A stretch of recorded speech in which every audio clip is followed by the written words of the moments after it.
Hai, selamat siang semuanya. Selamat datang di Kunci Rahasia Kesuksesan Jepang KRKJ kali ini versi 113 ya. Dan kalimat kali ini adalah walau kado ni wa fuku kitaru. Walau kado ni wa fuku kitaru. Ini mon ya, pintu gerbang. Tapi ya, jadi pintu gerbang yang ketawa. Ya, fuku kitaru, datang keuntungan. Kalau fuku itu ya keuntungan lah, atau hoki gitu ya. Ya, jadi di pintu gerbang tertawa datang keuntungan. Ya, ini sebenarnya ya secara kedokteran ya, tiba-tiba maaf ya, secara kedokteran itu orang yang sering ketawa, orang yang sering marah, ternyata muncul hormon yang beda. Ya, kalau orang yang sering ketawa-ketawa atau ya suami istri yang mesra akan keluar hormon hormon yang itu yang betul-betul memperbaiki kondisi badan gitu. Ya, oksitosin ya, untung saya ingat oksitosin ya. Jadi kalau oksitosin itu sebenarnya ya kalau ibu menyusui anak, waktu itulah muncul banyak oksitosin. Dan juga waktu ibu sebelum melahirkan keluar oksitosinnya banyak sekali ya, sehingga lahirnya dari longgar dan mudah mengeluarkan anak gitu. Tapi begitu keluar anak ternyata oksitosin tidak keluar lagi. Makanya kalau ibu-ibu hamil itu sering-sering stres gitu ya. Ya, itu semua ada kaitan dengan hormon, ya. Dan kalau hormon itu, kalau misalnya hamil atau gimana ya itu kan memang kondisi badannya seperti itu. Tapi untuk menghasilkan hormon dengan usaha Anda sendiri bisa. Caranya gimana? Caranya ketawa.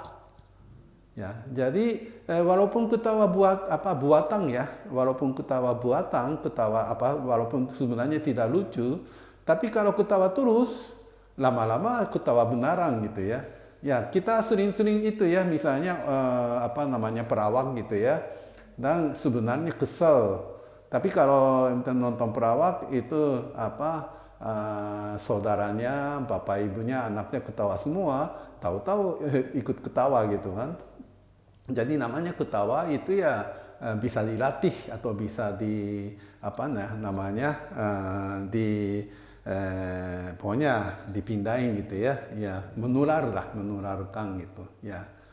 Itu sudah dibuktikan loh, sudah dibuktikan secara kedokteran ya, orang yang sering ketawa justru salah satunya ya pembuluh darahnya jadi besar gitu ya. Jadi ya darahnya lancar kan, berarti tekanan darah bisa turun gitu ya.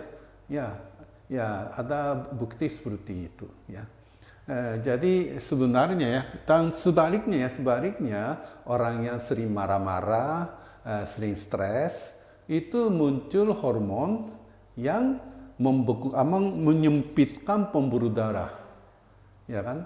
Makanya kalau orang-orang itu ya, mungkin Anda sendiri tahu ya, orang tua yang tiba-tiba marah-marah, stroke, mati gitu ya. Ya itu buktinya ya. Jadi kalau misalnya ketawa, marah, itu ya susah ya, susah. Ya, tapi ya bisa dikontrol gitu loh ya. Kalau Anda mau masih umur panjang atau gimana ya, itu bikin kesempatan untuk ketawa gitu ya. Ya, dan juga itu ya sebenarnya ya kalau di Jepang itu ya sering minum ya. Kalau minum ya bisa longgar juga sih, tapi kalau terlalu minum banyak ya bahaya juga. Ya justru itu ya, kalau bagi orang Jepang kalau minum itu saya sering bilang pelumas. Jadi untuk melancarkan lidah, untuk melancarkan ya pembuluh darah, ya. Tapi ada batasnya ya, kalau terlalu minum itu justru menjadi terbalik, ya. Ya, jadi ya tolong mengertilah itu kenapa orang Jepang sering-sering minum itu ada kaitan seperti di situ. Ya, jadi sebenarnya kesehatan itu justru pikiran ya, muncul dari pikiran ya. Jadi kita kalau ada hal-hal yang itu ya, hal-hal yang tidak menyenangkan ya, sebenarnya tidak begitu bagus. Tapi kalau ada hal-hal yang menyenangkan ya itu mengeluh, mengutarakan ke teman yang bisa percaya atau gimana, itu salah satu obat juga sebenarnya. Namanya manusia. Kalau ada masalah tapi tidak bisa ngomong, pokoknya numpuk sendiri, pokoknya numpuk terus, stresnya tambah terus saja kan, tidak bisa berkurang ya. Tapi kalau ada yang bisa ngobrol, bisa ngomong, ya hanya ngomong begitu saja, kadang-kadang bisa berkurang gitu ya. Ya, dan juga kita harus tahu sumber stresnya sebenarnya ada di mana. Ya.